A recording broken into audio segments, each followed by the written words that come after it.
Yo, yo, yo, what's good? This is your boy Phil. Just here to talk a little bit about the NBA Finals Game 2 that happened last night. Um, a very close game. It was a game of halves. Um, Toronto came out early, played very well.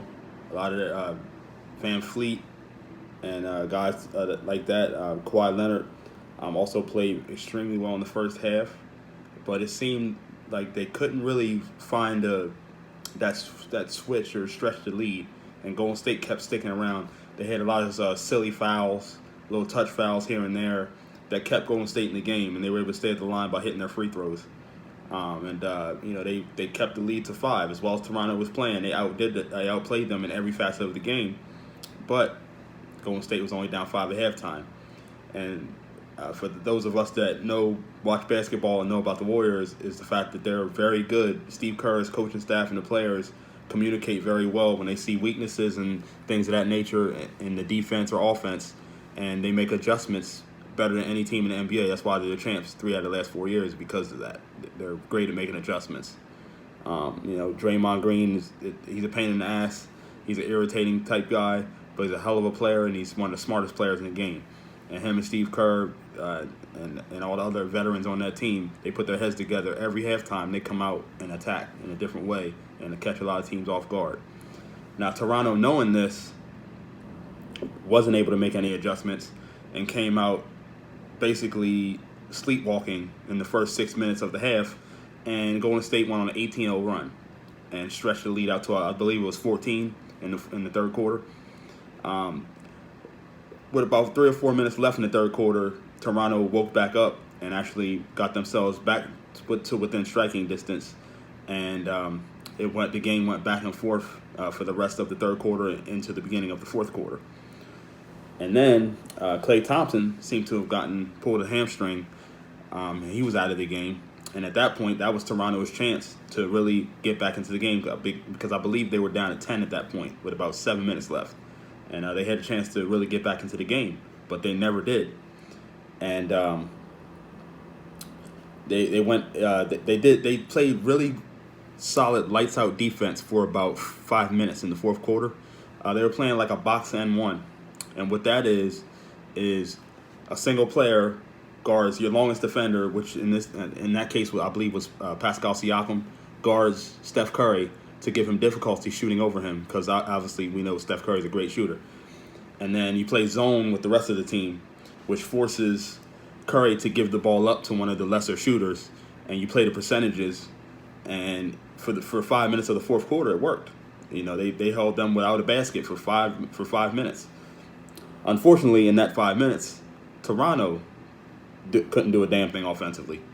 And basically this game came down to, if you're Toronto, you got to look at it as you beat yourself, because you had a golden opportunity with Klay Thompson going down, and I believe Kevon Looney, one of their key bench guys, went down. They already don't have KD. Steph Curry wasn't playing his typical game. He had an off game, and the Warriors still found a way to win the game. The reason why they won the game was because Toronto couldn't shoot. They couldn't hit the broadside of a barn. They couldn't throw a rock in the ocean. All the other whatever cliches that you can imagine to think of how their shots sucked and they couldn't hit a basket to save their life, insert there. But yeah, they couldn't make a shot, and they were turning the ball over, and they were making silly mistakes, and it came back to haunt them, and they weren't able to pull the win out. So going into Game 3, we don't know what's going to happen with Klay Thompson. He's getting an MRI today, and I'm assuming they'll be able to evaluate him and find out if he's going to be able to play in Game 3. From the looks of it, he didn't look too good. I would be surprised to see him in Game 3. He might be ready by Game 4, but we don't know.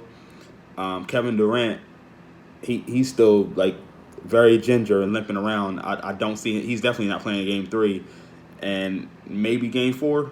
But at this point, I don't even know if we'll see him in the series, because he just doesn't look right.